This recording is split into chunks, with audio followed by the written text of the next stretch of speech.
Racism has been impacting the WNBA well before this year. In that way, I do think Caitlin's being used as a pawn. Caitlin didn't bring racism to the WNBA. This has been happening. And that, I think, is what's been such a shock for all of us, that other people are surprised by this.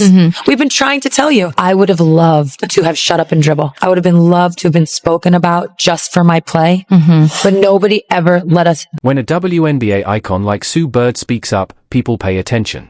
She didn't hold back, and what she said is making waves. Sue just laid it all out. Caitlin Clark isn't just a young star on the rise, she's becoming the league's go-to target when things go wrong. So what's really going on? Who's behind this? And why is Sue stepping in now, like she's been keeping track of everything from the start? Stick around, this story runs deeper than it looks. So Sue Bird has been speaking out a bunch lately, bro.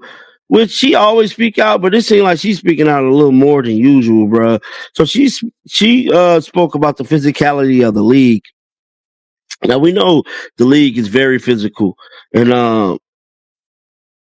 to the sense, she spoke about the former players that's in the league actually wearing these bruises like, scars and war wounds type stuff. Now we remember. Let's address the obvious. There's a major problem at the top of the WNBA. The commissioner, who's supposed to protect and grow the league, is starting to feel more like the source of the chaos. And not the kind that sparks positive change, the kind that makes you seriously wonder how she's still got the job. Well, real quick, what did you notice about Caitlin's work ethic? Yeah. Was there anything that stood out? Yeah, absolutely. I mean, she was in the gym constantly. Yeah. And it was the way she approached everything too was it was with a sort of excellence. It wasn't I'm just going to go through the motions and whatever. It was no, I'm here to kick your butt in every single drill, every single practice. And especially whenever our gray squad guys were playing against us, it was if you're across from me, you're my enemy, Right. And I think that's just kind of how you have to approach things to get better. And she had that, next level mindset, and it really just raised us all up with her. At this point, the WNBA feels less like a professional league and more like a reality show, only instead of handing out roses, it's technical fouls flying left and right.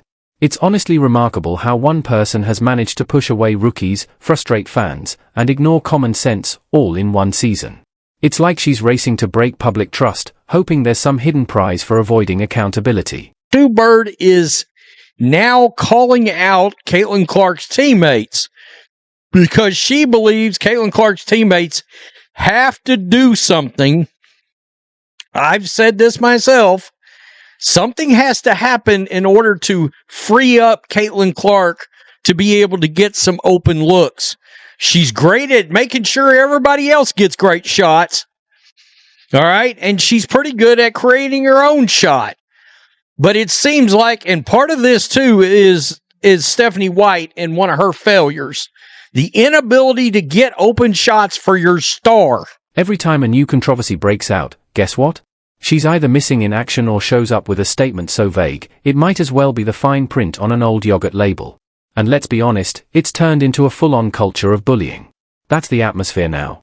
Either you follow the ever-changing, unwritten rules, or you get hit with a PR message dressed up as official league policy. You gotta put it in perspective, right? These girls have been grinding to grow the game of basketball in the WNBA. They've been grinding to grow the sport to the world, the viewerships. They've been grinding for all of this. And then you have this girl that comes along from college and is an instant change. She's handed pretty much being the face of the league. There's going to be girls that are offended by that. And there's going to be girls that think she's got to earn it and she doesn't deserve this early. She's handled it great. I think she's performed last year. She's performing again this year. I think she's the rightful face of the NBA. We're not teaching young girls how to lead, compete with class, or inspire others.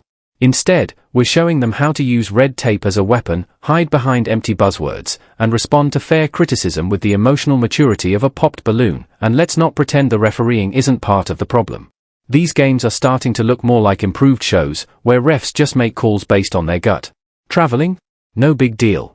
Elbow to the face? Play on. But breathe near a veteran with an attitude, and suddenly it's a foul, and somehow, all these questionable calls seem to go against one player, the rookie with the biggest fan base this league has seen in years. Coincidence? Sure.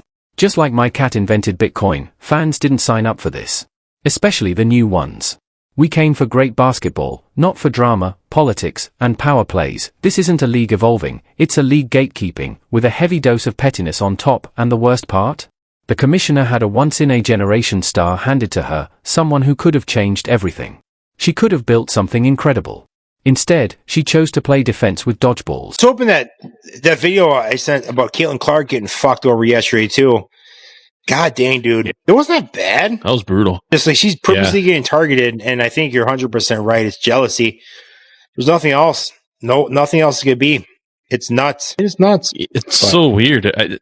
You really don't see that in the men's game, but it's not at this level, and it's not like that like on purpose. It's a pure jealousy. Every move from the top, every choice, missed chance, or awkward PR response just screams insecurity masked as authority. And the worst part? The gaslighting. Fans who speak up are told they just don't get the culture. Really? Since when is watching elite athletes get shoved, elbowed, and slammed, while refs act like it's no big deal, some deep tradition we're supposed to admire? If this is culture, it's the kind that grows in an old lunchbox, rotten and risky, and Caitlin Clark? She takes hits, blind screens, and full-body collisions with more composure than most NFL players. Yet somehow, we're told it's just part of the game. If we wanted to watch chaotic, full-contact drama with rules that make no sense, we'd turn on Survivor, Elbow Island. The hypocrisy isn't even hidden anymore. It's out in the open. It's bold. It's sitting courtside, sipping Gatorade, and daring anyone to question it. And through it all, the commissioner claps for leadership, while ignoring the grown adults acting like security guards at a middle school dance. I'll put her comment here.